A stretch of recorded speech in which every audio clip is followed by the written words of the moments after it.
रास्ता है आंदोलन शुरू करें। हम सबसे पहला रास्ता है ईवीएम के लिए आंदोलन। जब तक नहीं होगा, मेरी गारंटी है ये कुछ नहीं होगा। ये ईमानदारी किससे उम्मीद कर रहे हैं आप? जिनसे आप ईमानदारी की उम्मीद कर रहे हो वो तो सर्टिफाइड बेईमान है सब। सरकार से ये अधिकार भी छीन लिया कि वो 100% रिजर्वेशन नहीं कर सकती। बड़ी खुशी की बात है। जिनको यही नहीं पता कि कौन पिछड़ा है और नहीं है, जिनकी आंखें ये देखने की क्षमता ही नहीं रखती कि कौन सी कास्ट पिछड़ी है नहीं है, उनसे आप ये उम्मीद कर रहे हो कि ईमानदारी से काम करेंगे वो। अगर इस जजमेंट में आप ईमानदारी ढूंढ रहे हो तो ढूंढते रहो 500 साल तक। और मैं 3 बार बोलता हूं, आंदोलन आंदोलन और आंदोलन, कोई और रास्ता है ही नहीं। बेईमानों से जीतने का रास्ता आंदोलन होता है। बाकी सब आंदोलन से भी कुछ नहीं होगा अगर सरकार बदलने के लिए आंदोलन नहीं होगा। और ईमानदारी से जातिगत जनगणना जरूरी है।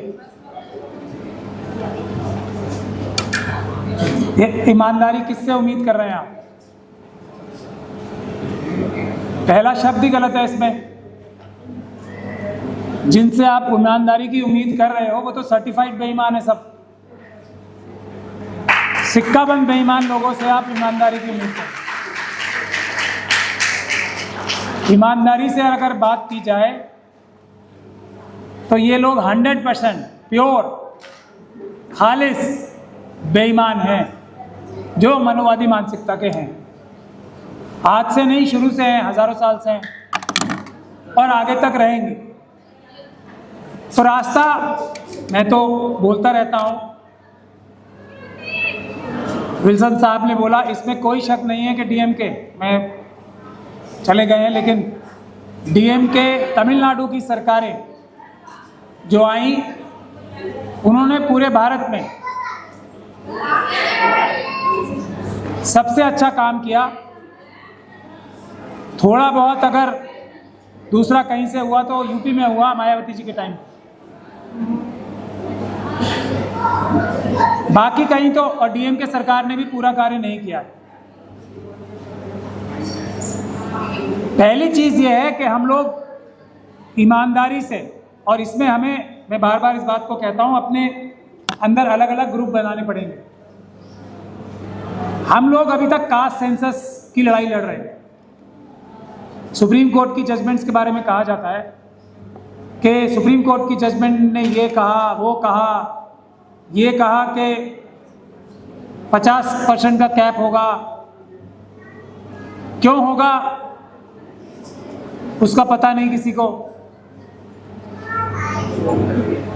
अब होगा, उससे ज्यादा करना है तो उसके लिए सरकारों को कास्ट सेंसस कराना पड़ेगा ताकि ये पता लगाया जा सके कि कौन सी कास्ट कितनी पिछड़ी है, कौन सी कास्ट को कितनी ज़रूरत है।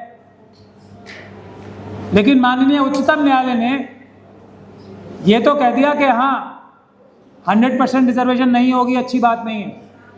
मैं अभी ईडब्ल्यूएस पे जा ही नहीं रहा हूँ, मैं ईडब्ल्यूएस से पहले की बात कर रहा हूँ। सरकार से ये अधिकार भी छीन लिया कि वो 100% रिजर्वेशन नहीं कर सकती। बड़ी खुशी की बात है। कंडीशन लगा दी कि आप जातिगत जनगणना कराओ, पहले पता तो लगाओ पिछड़े हैं भी या नहीं है, क्योंकि आंखों वालों को तो नजर आता है, सुनने वालों जिनके कान होते हैं उनको तो सुनाई देता है। जिनको यही नहीं पता कि कौन पिछड़ा है और नहीं है, जिनकी आंखें ये देखने की क्षमता ही नहीं रखती कि कौन सी कास्ट पिछड़ी है नहीं है, उनसे आप ये उम्मीद कर रहे हो कि ईमानदारी से काम करेंगे वो।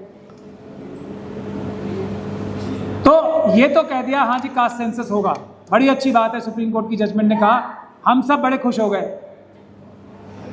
कि हाथ में तो कुछ नहीं आया, चलो वादा तो आया है।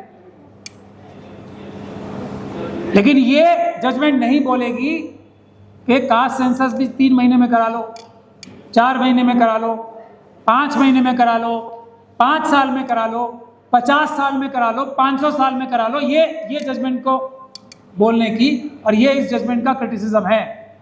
ये तो बोल दिया कि हाँ भाई सरकारें पता करेंगी, लेकिन कब तक पता करेंगी इसकी आवश्यकता नहीं।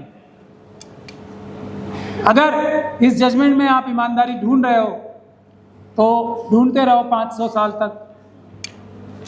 रास्ता सिर्फ एक है, और मैं 3 बार बोलता हूं, आंदोलन, आंदोलन और आंदोलन। कोई और रास्ता है ही नहीं। बेईमानों से जीतने का रास्ता आंदोलन होता है।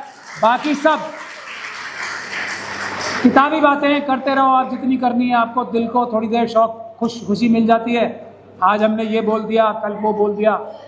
कुछ नहीं होगा, अब तक कुछ नहीं हुआ, आगे भी कुछ नहीं होगा। एग्जाम्पल्स मुझसे पहले सारे वक्ता दे ही चुके हैं बेईमानी के, और मैं भी 500 एग्जाम्पल आपको दे दूंगा। होगा कुछ नहीं। पहली चीज है हम सच बोलना, खालिस सच बोलना तो शुरू करें पहले। हमें कास्ट सेंसस नहीं चाहिए। कास्ट सेंसस से आपको कुछ फायदा हो जाएगा? बताओ आप, हो जाएगा?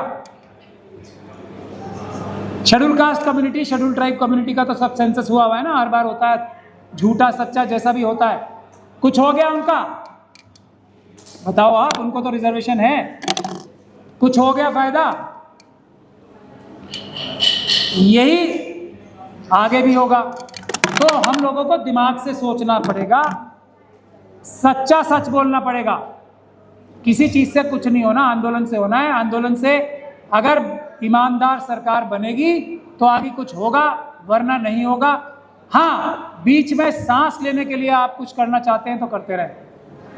आंदोलन से भी कुछ नहीं होगा अगर सरकार बदलने के लिए आंदोलन नहीं होगा, और सरकार बदलने वाले आंदोलन से भी कुछ नहीं होगा अगर ईमानदारी वाली सरकार, जो बहुजनों की सरकार होगी, वो लाने के लिए आंदोलन नहीं होगा। और उसका सबसे पहली जरूरत क्या है? ईवीएम का हटाना, पेपर बैलेट से चुनाव कराना। वो आंदोलन कहां गया? ईवीएम का। आप करते रहो जितने आपको आंदोलन करने हैं, सेमिनार करने हैं। कोई कुछ बोलेगा, कोई कुछ बोलेगा, अपोजिशन पॉलिटिकल पार्टी वाले कुछ और बोलेंगे, जो लोग सिविल सोसाइटी के लोग हैं कुछ और बोलेंगे, जो सत्ताधारी हैं वो कुछ और बोलेंगे। नतीजा 0, 0, कुछ नहीं होगा। रास्ता है आंदोलन शुरू करें हम। सबसे पहला रास्ता है ईवीएम के लिए आंदोलन। जब तक नहीं होगा, मेरी गारंटी है ये कुछ नहीं होगा। तो हम सब लोग सबसे पहले किसी भी सेमिनार को करने से पहले, किसी भी आंदोलन को करने से पहले, धरने को करने से पहले, प्रदर्शन को करने से पहले सबसे पहला मुद्दा रखें, ईवीएम हटाओ, देश बचाओ, पेपर बैलेट वापस लाओ। वो कम से कम रास्ता तो है जिससे सफलता का कोई 1% चांस है, 2% चांस है, सफलता का चांस तो है। अभी तो चांस ही नहीं है। तो मेरा आप लोगों से यही निवेदन है कि ईवीएम को ना भूलें। सभी लोगों से निवेदन है, अपने किसी भी प्रोग्राम में सबसे ऊपर ईवीएम का मुद्दा रखें, बाकी जो भी मुद्दे हैं रखते रहें, लेकिन ईवीएम हटाओ, देश बचाओ, पेपर बैलेट लाओ, देश बचाओ। ये जरूरी है, जरूरी था और जरूरी रहेगा जब तक ऐसा नहीं हो जाए। एक बात ये, हम लोगों का जो कार्य है, खासतौर पे मैं और मेरी टीम का, हम लोगों ने तो ईवीएम की डोर पकड़ रखी है ना, छोड़ेंगे नहीं जब तक सफल नहीं हो जाएंगे। इसी प्रकार से सभी लोगों को एक चीज, एक मुद्दा पकड़ना पड़ेगा, और जब तक उस मुद्दे को हासिल ना कर लें, सच में कास्ट सेंसस मेरी नजर में कुछ फायदा नहीं होगा। क्योंकि SC ST को कोई फायदा नहीं हुआ, OBC को भी कोई फायदा नहीं होगा। कितने सेंसस करा लो, सरकार अपनी चाहिए, इंप्लीमेंट ही नहीं होगा। अभी डॉक्टर सूरज मंडल बता रहे थे ना आपको, इंटरव्यू में ही नंबर नहीं आएंगे। ले लो आप, ले लो नौकरी। बिजनेसमैन, मैंने बार बार इस बात को बोला है, जो मनुवादी मानसिकता के जितने भी लोग हैं वो बाय डिफॉल्ट, और मैं मनुवादी मानसिकता इसलिए जोर देके बोलता हूं, वो बाय डिफॉल्ट कम अकल होते हैं। बाय डिफॉल्ट मतलब पैदा ही वो कम अकल होते हैं। और जो बहुजन समाज के लोग होते हैं वो पैदा अक्लमंद होते हैं। ये मेरी थ्योरी है, मुझसे कोई इस पर डिबेट करना चाहे तो करता रहे। मैंने सुप्रीम कोर्ट में भी ये थ्योरी पेश की थी, कोई काउंटर आर्गुमेंट 2011 में नहीं दे पाया था कोई, और डिटेल में साइंटिफिक रिसर्च करके दी। ये भी बात सही है कि एक्सेप्शन दोनों तरफ हो सकती है। हम में से भी, बहुजन समाज में से भी कुछ लोग बेवकूफ़ पैदा हो सकते हैं, लेकिन उनकी संख्या बहुत कम होती है। उसी प्रकार से उल्टा है उधर भी, वहाँ भी कुछ समझदार पैदा हो सकते हैं लेकिन उनकी संख्या कम होती है। ईमानदार पैदा हो सकते हैं लेकिन उनकी संख्या कम होती है। यहाँ ज़्यादा संख्या होती है और वहाँ कम होती है। ये साइंस है, ये तथ्यात्मक रूप से सही बात है। पहले हम इस बात पे तो आपस में विश्वास करना सीख लें। इस बात को बोलते हुए भी हमें शर्म आती है, कैसे बढ़ेंगे आगे? ये कुछ बुनियादी बातें हैं जो हमें सीखनी पड़ेंगी, समझनी पड़ेंगी। और हम लोगों ने तो तय कर रखा है, हम तो एकदम पाक साफ सच्चा सच बोलेंगे, ये बीच बीच की बात नहीं करेंगे। तो हमारा नारा एक ही है, जिसकी जितनी संख्या भारी उतनी उसकी हिस्सेदारी।